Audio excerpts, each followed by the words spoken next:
You are listening to part 35 of our series, 7 Medicines, The Wise Woman Way, with Susun at Time Monk Radio.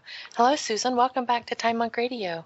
Hi, Gemini. We're having a wonderful February here, looking at alternative medicines, the fifth river of healing. We've been doing this for a while now, and it certainly, is well worth our focusing in on these things. You'll remember that one of the primary reasons that I created this pattern of the looking at things was because I saw that people would go to one particular kind of medicine, like maybe mind medicine or perhaps alternative medicine, and they would choose several different practitioners in different styles within the same basic healing modality, although they weren't aware of that, and then kind of throw up their hands and say nothing but drugs and surgery will work, when in fact they had not given all of the medicines a fair shake, shall we say. And so I am really happy to have an opportunity to help us understand that while there are many different ways to approach massage, many different ways to approach chiropractic, many different ways to approach herbalism, that nonetheless these are still all alternative medicines. They're still in the fifth river, and they stimulate and sedate, which are wonderful and very needed operations, especially in acute situations and sometimes in chronic ones, but not the kinds of things that we're going to use on a day-to-day basis to really build our health. Certainly, it's great to get into that jacuzzi whirlpool that you were talking about. But if you find that you're in so much pain that you have to be in that jacuzzi for an hour every day, then we have to say something else needs to happen in your life, huh? Absolutely, yes. Absolutely. So we can use those things, enjoy those things, and notice that they are not building health in the same way that lifestyle might build health. This week, let's look at naturopathic doctors and naturopathy.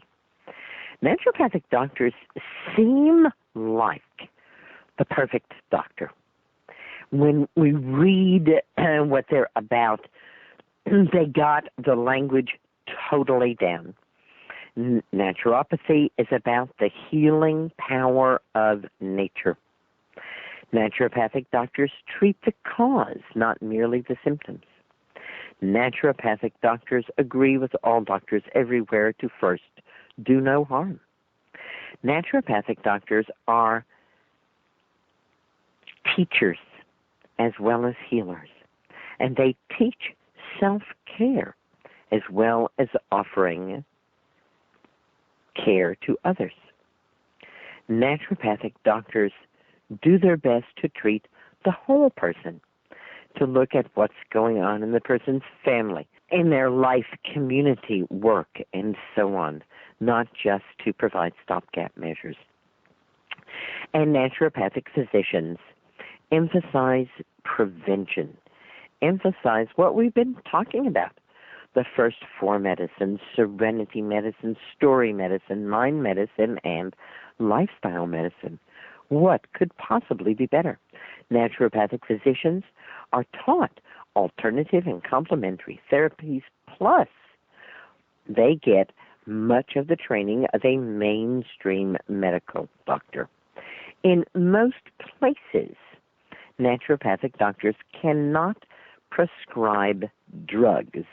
This is one of the big differences between an ND, a naturopathic doctor, and an MD, a medical doctor.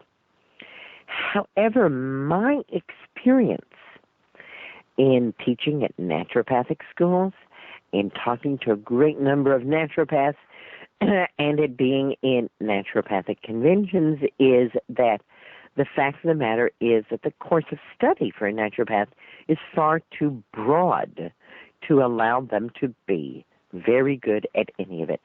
They learn clinical and lab testing, nutritional medicine, manipulative therapy, hygiene, herbal medicine, homeopathy, acupuncture, minor surgery, IV and injectable therapies, obstetrics, obstetrics, I can't talk here, obstetrics, and emotional counseling. Mind-boggling, isn't it? It is. And I often tell my students, if you're looking for help from someone, look for help from someone who hasn't studied 20 different things. It's certainly nice to know about a lot of different things, and I definitely am the kind of person who is fascinated and wants to know about a lot of different things, but I don't put myself out as a healer or someone adequately trained to help others in those other many things. We don't necessarily need to be totally, tightly specialized, but I think that anyone will agree that it takes decades to become a really good homeopath, and decades to become a really good acupuncturist, and decades to become a really good therapist or counselor, and certainly decades to be a very good midwife. And those are just a few of the many areas that naturopathic doctors are trained in, are expected to function in. I've heard naturopaths say that they are just like MDs, but they wear green coats. And unfortunately, I find that to be true in very alarming ways. Medical doctors are trained in the scientific tradition. They are trained to look for problems, to figure out what will fix those problems, and to use the thing that fixes the problem with the least effort on the part of the patient. I find that naturopathic doctors similarly get a very strong scientific training, and that they are trained to look for the problem. In the best possible case, the naturopathic doctor is more like the homeopathic doctor at the intake interview, asking multiple questions of the person, listening closely to them, spending an hour, 2 hours, 3 hours, 4 hours. Most homeopaths that I know would not think that an intake interview was adequate if it hadn't lasted 3 or 4 or even 5 hours. Just so, in the best possible situation, a naturopathic doctor should be delving that deeply into the minutia of the patient's life, and exactly what is going on. This, of course, is not what is generally going on when we go to a naturopathic doctor. And naturopathic doctors are taught nutritional medicine, but not nutritional medicine as I would fancy it, which would be the healing foods. No, the nutritional medicine that they are taught is supplements. What kind of supplements should we use? And just so the herbal medicine is not the herbal medicine that I would envision of working with the plants, with the divas, and so on. But again, this is herbal supplements. So we see this strong scientific tradition in the naturopathic training, which is not the food itself, but the isolated constituents of the food, the vitamins and minerals and enzymes and so on.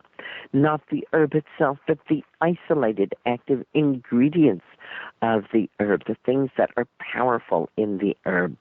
And these are then sold and used as supplements. But supplements are not even in the fifth river. Supplements are not actually part of alternative medicine, because supplements are pharmaceutical medicine. So we find that naturopathic doctors have a very strong tendency, though they declare that what they're doing is treating the whole person and looking at causes and not complaints, and emphasizing prevention. Nonetheless, what actually happens is that the patient usually goes away with a prescription to take a bunch of pills, a bunch of supplements, and in some, to me, quite appalling situations, the naturopath actually sells those supplements at their facility. I've mentioned this before, and I will continue to mention it, and every apprentice hears me talk about this. I think that it's very important. It's not just a good moral idea, it's actually the law. It's the law that we should not tell people to use things and sell them the things that we tell them to use. Again, it doesn't actually need to be a law, does it? It's a good way of living. We know that we are all influenced by what we sell. None of us is above being unduly influenced by things. And so if I'm going to tell you to drink nettle infusion, I don't want to be selling nettle, because I don't want for myself to be asking myself, are you telling them to drink nettle infusion because your nettle stock, you want your nettle stock to go up? I mean, we hear people making jokes all the time about, oh, well, the doctor ordered that surgery because he has another child in college. We don't want in our healing practices for ourselves, or when we are receiving healing from someone else, we don't want to have to question, is there a financial motive here? Am I being told to do something because of the money involved here? I don't know if they still have them. And I certainly am not pointing the finger only at naturopathic physicians. I've also seen chiropractors and other alternative practitioners with name brand supplements that they buy from a big jobber that actually have their clinic name on them. So let's be clear. If we want the best possible health care, we don't want supplements. Supplements are drugs. That takes us deeper into the 7 medicines, and at every opportunity, we want to go back up to the lower numbers. So for seeking help from a naturopathic physician, and there are basically no limits to the kinds of problems that naturopathic physicians have been trained to help with. We want to find one who truly is going to help us move back to lifestyle medicine, not forward into more and more supplements. And by forward, I mean deeper into the more dangerous medicines. We want to move back over the Great Divide to be free of having to take anything and to get our healing from our lifestyle, truly from nutritional medicine, not from nutritional supplements. I have mentioned that people sometimes get annoyed with me about alternative medicine, and they want to argue that a hot bath certainly, can't harm you, and that a massage certainly can't harm you, and why isn't that serenity medicine? And just so, I get people being very upset with me about grouping supplements in with pharmaceutical medicine, when we are clear that supplements are indeed made in a laboratory and they're not actually stuff that's taken out of food.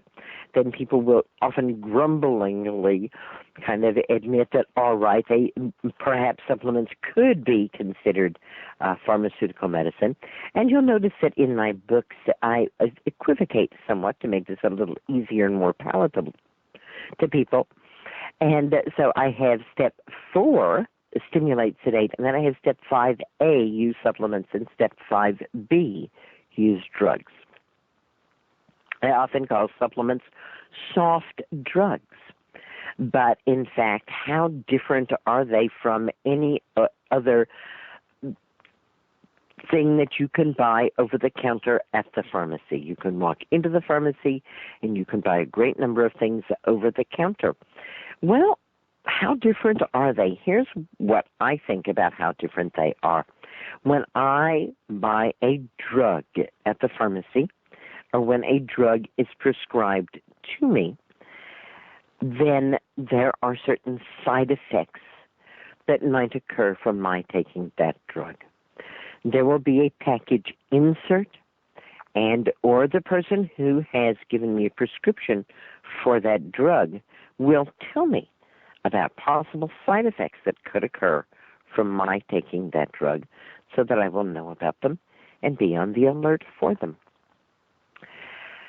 There are strict standards and strict testing agencies which ensure that when I get a pharmaceutical drug by prescription, even over-the-counter pharmaceutical drugs, that I am getting exactly what I think I'm getting at the exact dosage that I think I am getting it.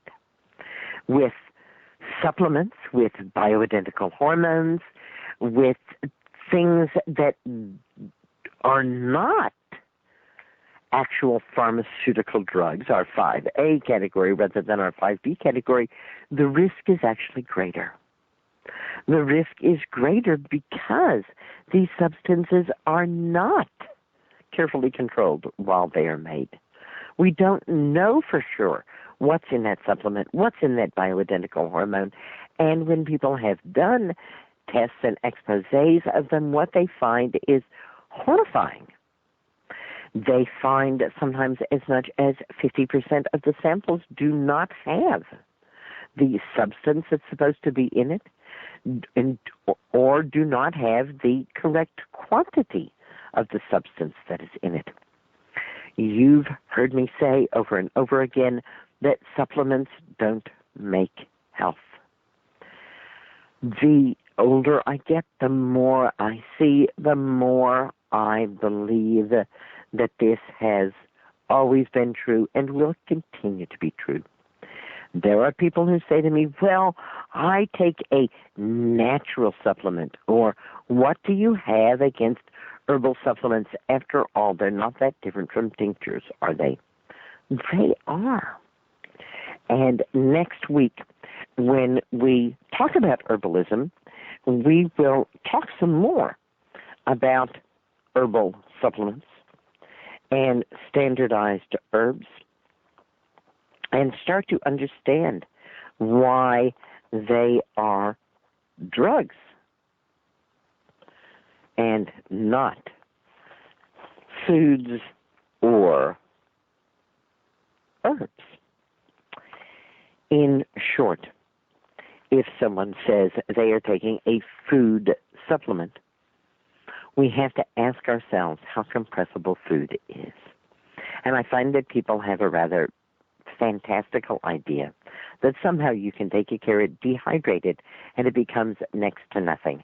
That if you look at a pill of a so-called real food supplement, you will see that it's pretty much the size of a normal pill.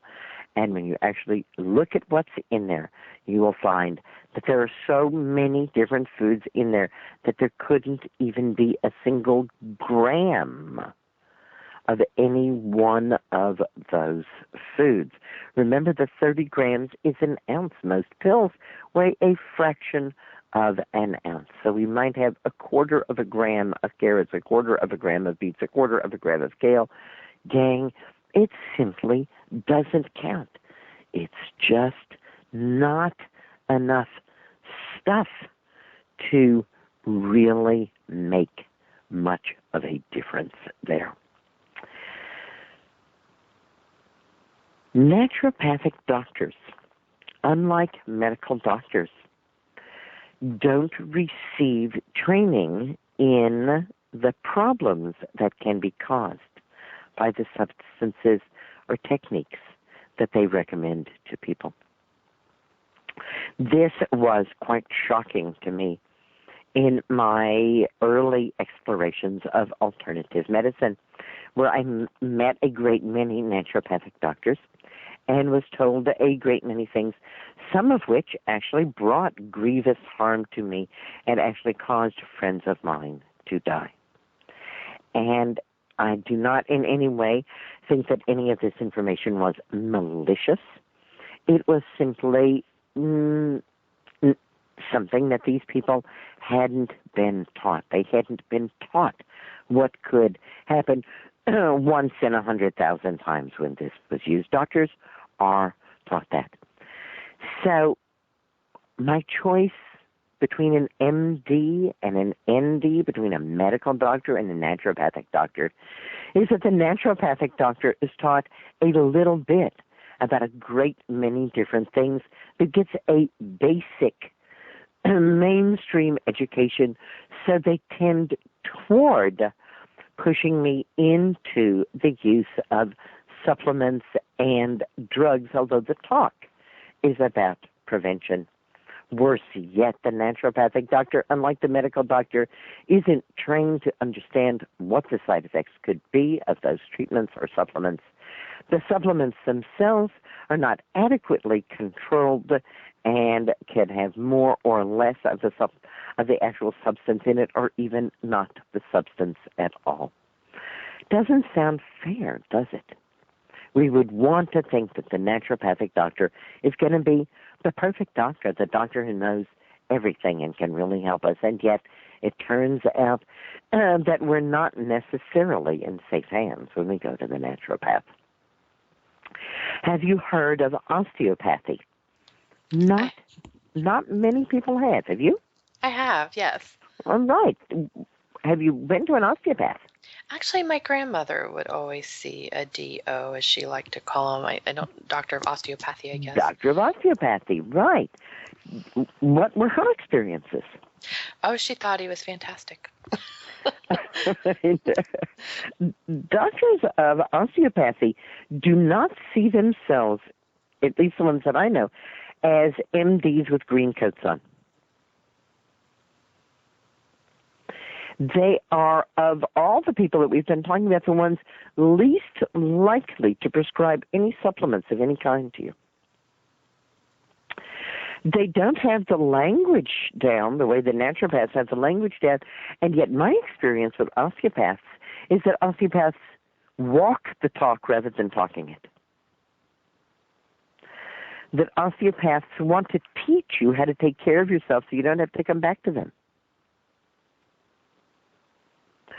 They're happy to help in acute situations. They're happy to help even in chronic situations, but their main goal is to create total body health. Why would your grandma go to the DO? Usually just for a second opinion, but usually for a second. That's a brilliant idea too. It she was truly an is. armchair physician.